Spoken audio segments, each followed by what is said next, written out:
नमस्कार। आकाशवाणी जयपुर अजमेर से प्रस्तुत हैं प्रादेशिक समाचार।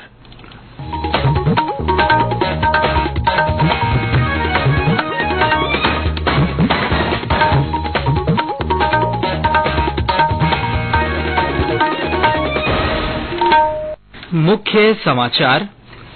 प्रधानमंत्री नरेंद्र मोदी वर्ष 2047 तक विकसित भारत का लक्ष्य प्राप्त करने के उद्देश्य से युवाओं के विचार जानने के लिए कल एक कार्यक्रम की शुरुआत करेंगे। प्रदेश भर में आज पल्स पोलियो अभियान के तहत 5 वर्ष तक के बच्चों को पोलियो की खुराक पिलाई गई। अगले 2 दिन चिकित्सा दल घर घर जाकर पिलाएंगे दवा। सुखदेव सिंह गोगामेडी हत्याकांड के 3 आरोपी गिरफ्तार, मास्टरमाइंड की पहचान में जुटी पुलिस।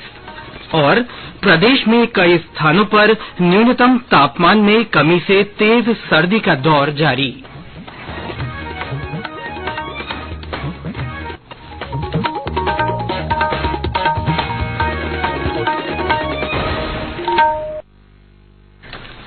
समाचारों के साथ मैं सिद्धार्थ जैन। और अब समाचार विस्तार से। प्रधानमंत्री नरेंद्र मोदी वर्ष 2047 तक विकसित भारत का लक्ष्य प्राप्त करने के उद्देश्य से युवाओं के विचार जानने के लिए कल एक कार्यक्रम की शुरुआत करेंगे। नीति आयोग के मुख्य कार्यकारी अधिकारी BVR सुब्रमण्यम ने आज नई दिल्ली में कहा कि इस कार्यक्रम में लगभग 700 विश्वविद्यालयों के कुलपति और संस्थानों के प्रमुख उपस्थित रहेंगे। उन्होंने कहा कि प्रत्येक राजभवन में विकसित भारत पर एक दिन की कार्यशाला आयोजित की जाएगी। श्री सुब्रमण्यम ने कहा कि देश के विद्यार्थी ही विकसित भारत के सबसे बड़े वाहक होंगे। उन्होंने कहा कि विद्यार्थियों के विचारों को विकसित भारत के दृष्टिकोण में शामिल किया जाएगा। रक्षा मंत्री राजनाथ सिंह ने आज नई दिल्ली में राजघाट के पास महात्मा गांधी की प्रतिमा का अनावरण किया।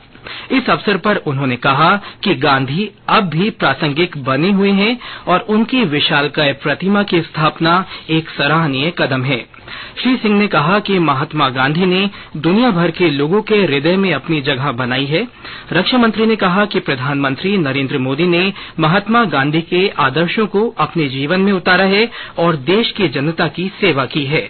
मैं आपको याद दिलाना चाहता हूं कि प्रधानमंत्री बनने के बाद पहला कार्यक्रम जो हमारे प्रधानमंत्री नरेंद्र मोदी जी ने प्रारंभ किया था तो स्वच्छता अभियान चलाया। स्वच्छता की बात किसने की? स्वच्छता की बात महात्मा गांधी ने की। और आज स्वच्छता का यह आंदोलन एक ऐसा जन आंदोलन बन गया है। तो पहले लोग प्लेटफार्म पर जाते थे, कुछ खाते थे, कुछ बचा रहता था, प्लेटफार्म के ऊपर फेंक देते थे। लेकिन आज लोग हिचकते हैं प्लेटफार्म पर कुछ जल्दी की अथवा कोई ऐसी कोई पेपर यदि फेंकना हो तो 4 बार सोचते हैं।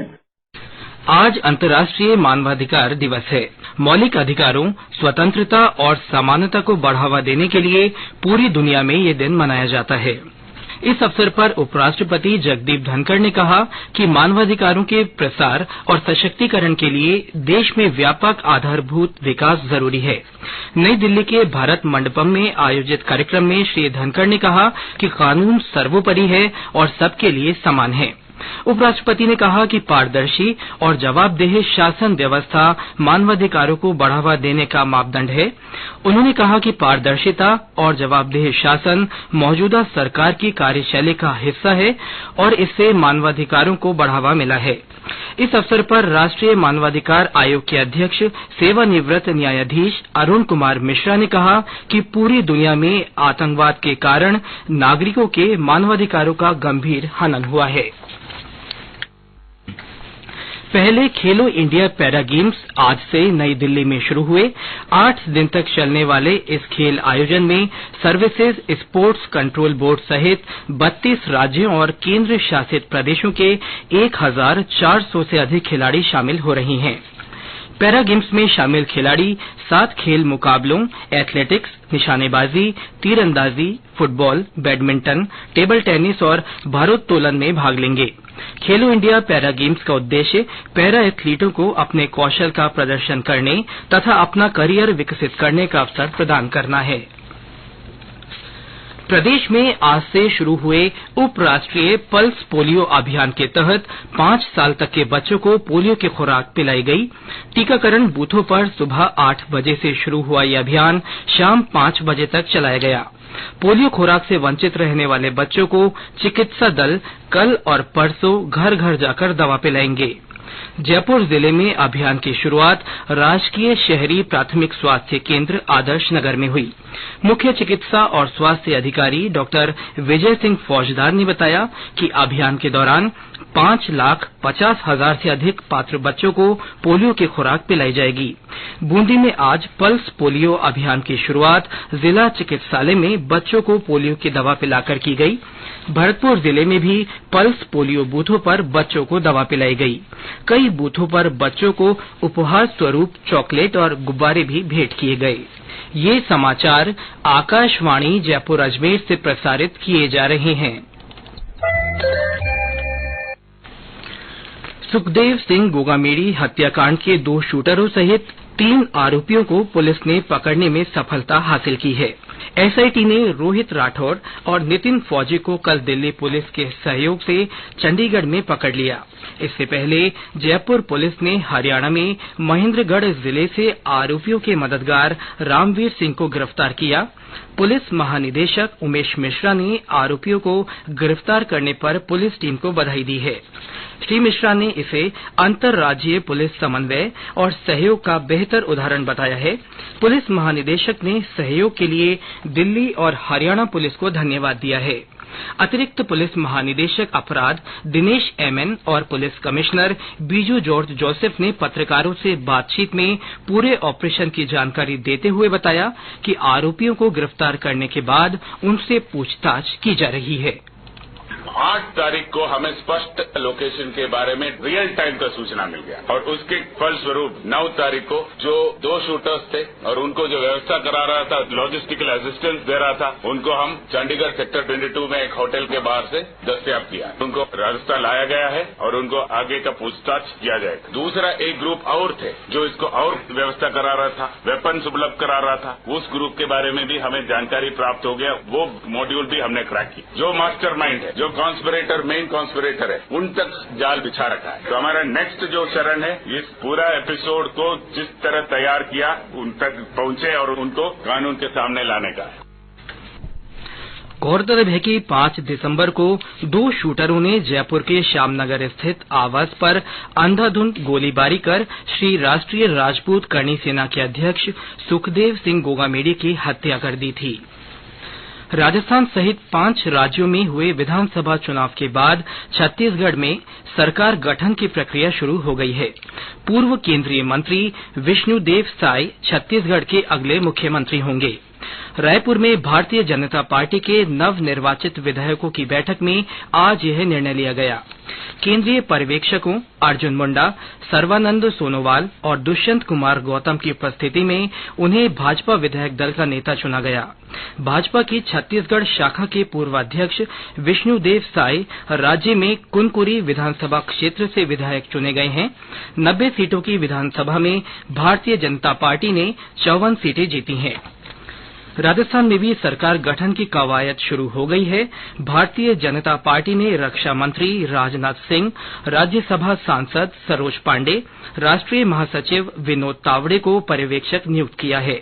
भाजपा विधायक दल की बैठक के बाद विधायक दल के नेता का नाम तय किया जाएगा। केंद्रीय मंत्री पीयूष गोयल आज दौसा जिले में स्थित मेहंदीपुर बालाजी मंदिर पहुंचे। श्री गोयल ने बालाजी महाराज की पूजा अर्चना की। इस मौके पर केंद्रीय मंत्री के साथ उनकी पत्नी भी मौजूद रही। मंदिर सचिव M.K. माथुर ने श्री गोयल की अगवानी की। और अब मौसम। प्रदेश में कई स्थानों पर न्यूनतम तापमान में कमी से तेज सर्दी का दौर जारी है। बीते 24 घंटों में 10 से ज्यादा स्थानों पर न्यूनतम तापमान 8 डिग्री सेल्सियस से नीचे दर्ज किया गया। सिरोही जिले में स्थित प्रदेश के पर्वतीय पर्यटन स्थल माउंट आबू में आज 1 डिग्री सेल्सियस तापमान दर्ज किया गया। और ब्यौरा हमारे संवाददाता से। सिरोही जिले में स्थित राजस्थान के एकमात्र हिल स्टेशन माउंट आबू में तेज सर्दी का असर बना हुआ है। पिछले 24 घंटों के दौरान माउंट आबू का न्यूनतम तापमान 1 डिग्री सेल्सियस दर्ज किया गया। आज सर्दी में राहत जरूर देखी जा रही है। पिछले दिनों माउंट आबू का तापमान जमाव बिंदु तक पहुंच गया, लेकिन आज तापमान में बढ़ोतरी होने के साथ तापमान 1 डिग्री पर पहुंच गया है। वहीं माउंट आबू घूमने आने वाले सैलानी यहाँ माउंट आबू के मौसम का आनंद ले रहे हैं। साकेत गोयल, आकाशवाणी समाचार, सिरोही। मौसम केंद्र जयपुर के अनुसार आज सीकर के फतेहपुर में न्यूनतम तापमान 4.8 डिग्री सेल्सियस दर्ज किया गया। सीकर में 5.5, चूरू और हनुमानगढ़ के संगरिया में 7, पिलानी, अलवर और जालोर में करीब 7.5 डिग्री सेल्सियस के आसपास न्यूनतम तापमान रिकॉर्ड हुआ। वहीं अन्य शहरों में औसतन न्यूनतम तापमान 13 डिग्री सेल्सियस से नीचे रहा। मौसम केंद्र जयपुर ने आने वाले 5-6 दिनों में मौसम शुष्क रहने का पूर्वानुमान व्यक्त किया है। जयपुर के जवाहर कला केंद्र में आज से जय रंगम उत्सव की शुरुआत हो रही है। कला संस्कृति विभाग की ओर से हो रहे इस महोत्सव में 7 दिनों तक 16 नाटकों का मंचन किया जाएगा। इस अवसर पर प्रसिद्ध रंगकर्मी हबीब तनवीर के सफरनामे को दर्शाती प्रदर्शनी भी लगाई गई है। महोत्सव के दौरान थिएटर से जुड़े विशेषज्ञों के संवाद कार्यक्रम भी आयोजित होंगे। इंडोनेशिया सरकार भारत सहित 20 देशों के पर्यटकों को निःशुल्क प्रवेश वीजा जारी करेगी। यह प्रस्ताव पर्यटकों की संख्या बढ़ाने और अर्थव्यवस्था की वृद्धि दर को तेज करने के उद्देश्य से किया गया है। इंडोनेशिया सरकार का अनुमान है कि फ्री एंट्री वीजा से घरेलू उपभोग बढ़ेगा और डिजिटल अर्थव्यवस्था को बढ़ावा मिलेगा। फिलहाल मलेशिया और थाईलैंड के लिए भी भारतीय पर्यटकों को फ्री एंट्री वीजा उपलब्ध है। और अंत में मुख्य समाचार एक बार फिर। प्रधानमंत्री नरेंद्र मोदी वर्ष 2047 तक विकसित भारत का लक्ष्य प्राप्त करने के उद्देश्य से युवाओं के विचार जानने के लिए कल एक कार्यक्रम की शुरुआत करेंगे।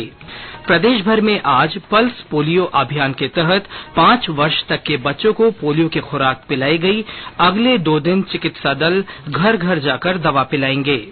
सुखदेव सिंह गोगामेडी हत्याकांड के 3 आरोपियों को गिरफ्तार कर लिया गया है।